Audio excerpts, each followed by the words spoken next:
இன்னைக்கு நேத்தா நடக்குது, அது எப்பவும் நடக்கிறது. எல்லாம் அந்த வீட்டோட ராசிதே. நாம போய் கேட்டோம்னா அது ஒரு கதையை சொல்லுவாங்க. இதெல்லாம் ஒரு பொழப்புன்னு தெரியுதுங்க. ஹலோ, சொல்லுங்க. அதை நீங்களே பார்த்து மேனேஜ் பண்ணிக்கங்களே.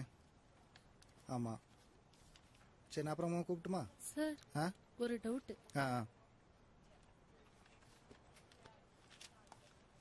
என்னம்மா? இதை எப்படி கன்வெர்ட் பண்ணணும்? இது ரொம்ப சிம்பிள்மா. ஃபார்முலா ஒன்று தான். இதோட வெயிட்டை டைப் பண்ணுங்க. ஓகே. இப்போ இது ஆட்டோமேட்டிக்காக வந்துடும். Okay okay. ஓய், என்ன இன்னைக்குமா? இதெல்லாம் மனுஷ ஜென்மமே இல்லை.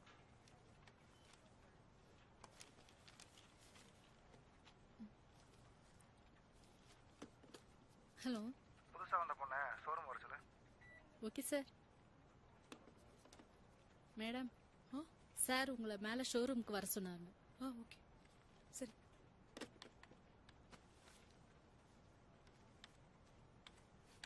என்ன மேடம், இனி உங்களுக்கு ரெஸ்ட் தான். புது வர வந்துருச்சு.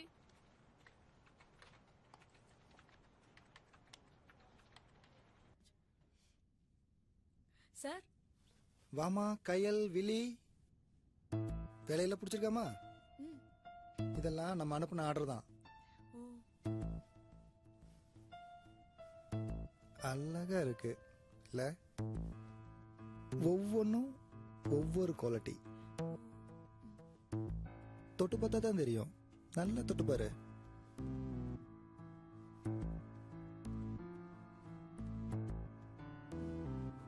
இத பத்தியா? Different print. இது நம்ம இங்க பண்ணனது. சரியா? இந்த இந்த பிரிண்டிங் எல்லாம் கூட நம்ம பண்ணது தானே? ஆமா, நம்ம பண்ணனதுதான். கையில ஃபீல் பண்ணி பாருமா.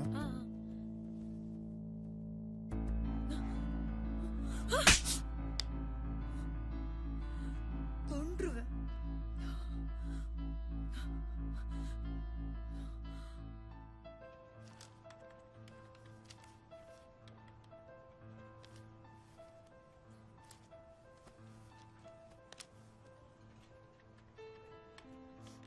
ஏய் கையல், என்னாச்சு? ஏன் ஒரு மாதிரி இருக்க? இல்ல, ஒண்ணும் இல்ல. சொல்லு. அந்த எஃப்எம் இருக்கான்ல, அவன் பார்வையே சரியில்லை. வேலை மேல கை வைக்க வரான். அந்த ஆள் அப்படிதான், பயங்கரமா வழிவான். மவுச தொடுறான்னு என்னையும் தான் தொட்டுட்டு இருக்கான். என்ன பண்றது, நம்மனா ஆம்பளையா? இந்த கம்பெனி இல்லைன்னா வேற கம்பெனிக்கு உடனே வேலைக்கு போறதுக்கு. அதுக்காக நம்ம தான் கொஞ்சம் அட்ஜஸ்ட் பண்ணி போகணும். பொண்ணா பிறந்து தொலைச்சிட்டோம்ல. அதுக்காக நாம நம்மளை இழந்து வாழ சொல்றியா? அதுக்கு செத்து போலாம். சரி சரி விடு, கோவப்படாத. ஆனாப்பா, ஜிஎம் தங்கமானவர். சின்ன பையன் தான், நல்ல குணம்.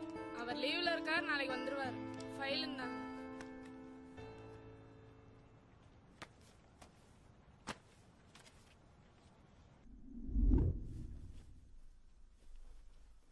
அக்கா, ஒரு நிமிஷம். எனக்கு இன்னும் 2 நாள்ல பிறந்த நாள் வருது. நான் ஏற்கனவே உன்கிட்ட ஜீனு டாப்பும் கேட்டேன். எப்போக்கா வாங்கி தருவ? ஏய், ஏற்கனவே நான் கம்பெனில அட்வான்ஸ் வாங்கியிருக்கேன். இன்னும் நாங்க வேலைக்கு போய் 1 மாசம் கூட முழுசா ஆகல. இன்னும் பணம் கேட்டா அவங்க என்ன தப்பா நினைக்க மாட்டாங்க? அதுலயும் நாம இந்த வீட்டுக்குள்ள வந்து அக்காக்கு இன்னும் 1 ரூபாய் கூட கொடுக்கல. அவங்க தான் நமக்கு சோறு போடுறாங்க. இந்த மாதிரி சூழ்நிலையில உனக்கு பிறந்த நாள் கொண்டாடி ஆகணுமா? பிறந்த நாள் கொண்டாடணும்லாம் எனக்கு அவசியம் இல்ல. என் கூட படிக்கிறவங்களா நல்ல நல்ல ட்ரெஸ் போட்டிருக்காங்க. ஆனா நான் எப்ப பார்த்தாலும் இந்த 2-3 ட்ரெஸ்ஸே மாத்தி மாத்தி போடுறேன். அதான் அப்பா இருந்தா அதெல்லாம் யோசிச்சிருப்பேன். என்னடி பேசுற? ஒரு சாதாரண ட்ரெஸ் விஷயத்துக்கு என்னென்னமோ பேசிட்டு இருக்க? சரி விடுமா, அவ சின்ன பொண்ணு. 4 பிள்ளைகளை போல அவளும் நல்ல துணிமணி போடணும் ஆசைப்படுறா. அதான் அவ அப்படி பேசுறா. இல்லக்கா, இவ எப்பயுமே எதை சொல்ல எதையுமே புரிஞ்சுக்கிறது இல்ல. இப்ப உனக்கு என்ன ட்ரெஸ் தானே வேணும்? சரி, நான் வாங்கி தரேன். அது என் பிறந்த நாளைக்கே வாங்கி கொடுத்தா இன்னும் சந்தோஷமா இருக்கும்ல. சரி கௌதம், வரேன் சார்.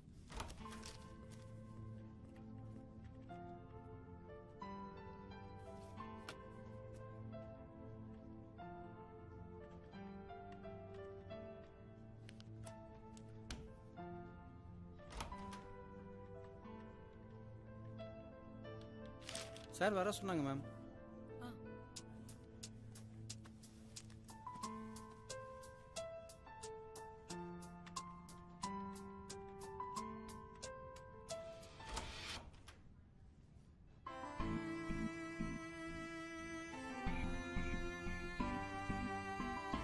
இங்க சார்? கண்ணன், இது கைல்வெளி. நல்ல பொண்ணு, நல்லா வேலை பார்க்குறான், பார்த்துக்குங்க. Okay sir. நீங்க ஒரு 2 நிமிஷம் வெளியே வெயிட் பண்ணுங்க, கூப்பிடுறேன். ஒரு முக்கியமான விஷயம் சார். 5 நாள்ல கனடால இருந்து பையர் வர்றாங்க. சாம்பிள்ஸ் எல்லாம் பார்த்து கொஞ்சம் ரெடி பண்ணிடுங்க. ஓகே.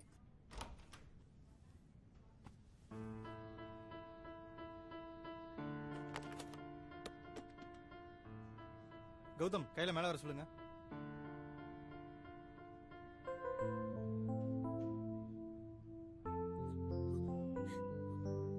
என்னடா இதெல்லாம்? சென்னைக்கு போறதானே போன? அப்பா இறந்தப்ப கூட நீ வரல.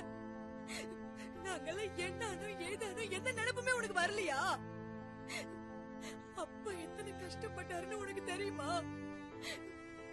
நீ எதுக்கு அப்படி போய் சொன்ன? கடைசி நிமிஷம் வரைக்கும் வரன்னு சொல்லி உண்மையை சொல்லி தொலைச்சிருக்கலாம்ல. அப்பாவாது எங்க கூட உயிரோட இருந்திருப்பாரு. சரி விடு, முடிஞ்சதை பத்தி பேசி எந்த பிரச்சனையும் இல்ல. இதெல்லாம் எடுத்து சொல்றதுக்கு எனக்கு டைமும் இல்ல. இந்த கம்பெனில ஜாயின் பண்றதுக்கு போய் சொல்லி தான் ஜாயின் பண்ணிருக்கேன். நேரம் வரப்போ எல்லாத்தையும் நான் சரி பண்றேன். அது வரைக்கும் தங்கச்சின்ற விஷயத்தை யார்கிட்டயும் சொல்லிடாத. புரிஞ்சுக்கோ. இனிமே என்ன புரியணும்? எல்லாமே புரிஞ்சு போச்சு. திரும்ப திரும்ப சொல்றேன், நான் சொல்ற வர பொறுமையா இரு. அது வரைக்கும் உனக்கு எல்லாத்தையும் நான் பாத்துக்கிறேன். எல்லாமே தான் முடிஞ்சு போச்சு. இனிமே நீ குடுக்கறதுல தான் வாழணும்னு எனக்கு எந்த அவசியமும் இல்ல.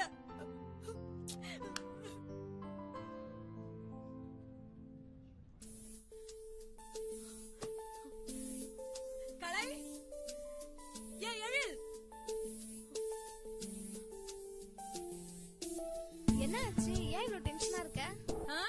இன்னைக்கு உங்க அண்ணனை பார்த்தேன். யாருமா? உங்க அண்ணனா? ஆமாக்கா. எங்கக்கா? எப்படி இருக்கான்? சார் தான், நான் வேலை பாக்குற கம்பெனில மேனேஜர். ஏமா வீட்டுக்கு கூட்டிட்டு வந்திருக்கலாம்ல? தங்கச்சினே சொல்லக்கூடாதுன்னு சொல்லிட்டான். அவனெல்லாம் வீட்டுக்கு கூப்பிட்டு. என்னக்கா சொல்ற? அப்படியா சொன்னா? அவன் நம்பர் கொடுக்க, நான் பேசுறேன். போன் நம்பர்லாம் இல்ல, எல்லாமே முடிஞ்சு போச்சு. புரியுதா? அக்கா, அவன் நம்மள எந்த அளவு கஷ்டப்படுத்திருக்கான்.